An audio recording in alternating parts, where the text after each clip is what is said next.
Eu sou um defensor da correção do fator de potência de motores de maior porte no local, porque assim se aproveita todos os benefícios da correção do fator de potência. Aqui no canal eu já expliquei que dá para ligar o capacitor no mesmo contator do motor, apesar de que eu prefiro num contator separado por conta dos resistores de pré-carga, que vão limitar a corrente de enrush do capacitor. E eu já expliquei aqui no canal também sobre o fator de potência do motor variar quando ele está com ou sem carga, mas que isso não torna necessário recalcular a potência do capacitor, porque a demanda reativa aqui do motor praticamente não se altera. Eu vou deixar um card desse vídeo aqui para quem quiser assistir. Bom, então vamos imaginar que num dia qualquer, alguém liga esse motor aqui, que é responsável por movimentar uma centrífuga industrial. E, consequentemente, o capacitor liga junto, já que ambos estão no mesmo contator. E tudo funciona perfeitamente.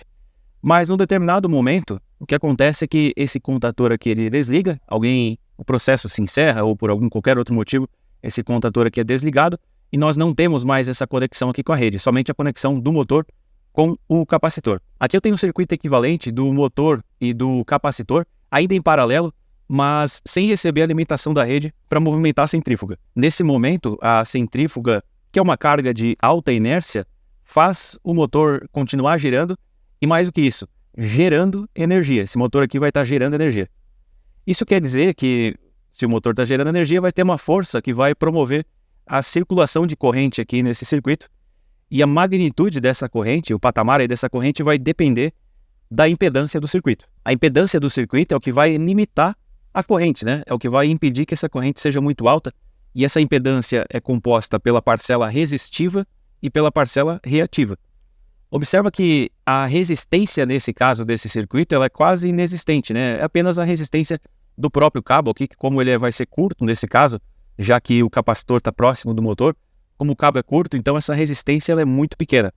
E a impedância, então, nesse caso, ela vai depender quase que exclusivamente das bobinas aqui do motor e também desse capacitor. Só que as reatâncias do motor e do capacitor, elas se anulam. Então, para saber a reatância resultante aqui desse circuito, é necessário decrementar a reatância menor, que costuma ser a do capacitor, da reatância maior, que costuma ser a do motor. Então, a reatância do motor menos reatância do capacitor, normalmente é assim, o resultado vai ser a reatância aqui do circuito. E essa reatância resultante, a reatância do circuito, é o que vai limitar a corrente que vai circular por aqui. Mas se o capacitor aqui tiver sido dimensionado para corrigir o fator de potência para 1, ao invés de ser 0,92, 0,94, vai ser 1 o fator de potência desse motor com o capacitor. Isso quer dizer, então, que o capacitor ele tem potência suficiente para suprir toda a demanda reativa aqui desse motor. Então, decrementando a impedância, a reatância, na verdade, do capacitor da reatância do motor, o resultado vai ser zero. Então, a impedância total aqui desse circuito, considerando que o capacitor foi dimensionado para corrigir para 1 o fator de potência do motor e, portanto, a potência reativa deles é a mesma, nesse caso, então, nós temos uma reatância de zero e a impedância também vai ser zero. Vai se aproximar de zero, na verdade, porque, como eu falei, tem a resistência aqui do cabo, que é muito pequena, mas ela não deixa de existir. Então, considerando aqui a centrífuga empurrando esse motor e transformando, fazendo esse motor se tornar um gerador, nós teremos, então, uma força fazendo circular corrente por aqui, e essa corrente não vai ser limitada por praticamente nada. É quase que um curto-circuito esse circuito aqui. Nós não temos a reatância resultante é zero e a resistência é baixíssima. Então a impedância, que é formada pela parcela reativa com a parcela resistiva, essa impedância é praticamente zero e nesse caso é basicamente um curto-circuito. Isso quer dizer que a corrente vai chegar a patamares muito altos e causar problemas. E é por isso que pode ser fatal você corrigir o fator de potência de um motor de maneira individual até chegar muito próximo de 1 ou até atingir o valor de 1. Mas aqui no canal eu costumo trazer a solução e não somente o problema, né? Então eu vou te falar o que você precisa fazer aqui para consertar esse circuito. A forma mais barata é nunca deixar o capacitor atingir 90% da corrente de magnetização aqui do motor. A corrente de magnetização do motor é a corrente de excitação dele, a corrente que ele utiliza para poder gerar os campos eletromagnéticos necessários aí para o seu funcionamento. É a carga reativa, né? E essa corrente de magnetização, ela é basicamente igual à corrente do motor a vazio. Porque quando nós não temos carga aqui na ponta do eixo, o motor consome pouquíssima potência ativa.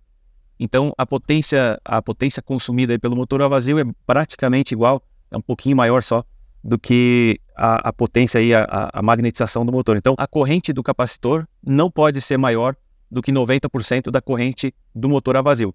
Se você não sabe a corrente do motor a vazio, ela é mais ou menos aí 30% da corrente do motor, então, da corrente nominal, né? Então, pega lá na placa do motor a corrente nominal, multiplica por 0,3 e você vai descobrir a corrente do motor a vazio aproximada. Aí multiplica esse resultado por 0,9 para saber qual que é o valor de 90% dessa corrente, e esse resultado então vai ser a corrente máxima do capacitor que pode estar ligado aqui nesse motor, nessa configuração aqui. Outra solução que é ainda melhor, mas um pouquinho mais cara, né, é ter um contator separado aqui para o capacitor. Você pode ligar esse contator, os contatos de força, né, nesse ponto aqui, ou aqui junto com a alimentação desse contator aqui do capacitor, junto com a alimentação aqui do motor. Dá para fazer das duas maneiras, vai funcionar igual, mas o importante é que quando o motor for desligado e ao invés de consumir energia, ele passar a gerar energia, é importante que exista algo que interrompa, então, esse circuito com o capacitor aqui. E lembrando, isso aqui é válido para motores de alta inércia, né? Como o exemplo que eu citei de uma centrífuga, existem outros diversos motores aí que demoram para parar, depois que são desligados, mas para motores aí que param rapidamente, de repente você tem uma esteira, alguma coisa que para quase que de imediato, não tem necessidade, você pode ligar o capacitor aqui direto no mesmo contator do motor, até porque vai diminuir a corrente, né? É até, lógico, tem a corrente de enrush aqui do capacitor, mas logo depois, com o fator de potência corrigido, a corrente aqui nesse contator vai ser menor. Eu prefiro ter um contator separado por conta dos resistores de pré-carga que vai ter aqui nesse capacitor, no contator, na verdade. Ele acaba limitando a corrente inicial do capacitor, isso é bom para o próprio capacitor em si e para todo o circuito também, né? Para não ter picos de corrente aí tão altos. Mas assim também é válido, é uma forma de fazer esse circuito funcionar custando menos.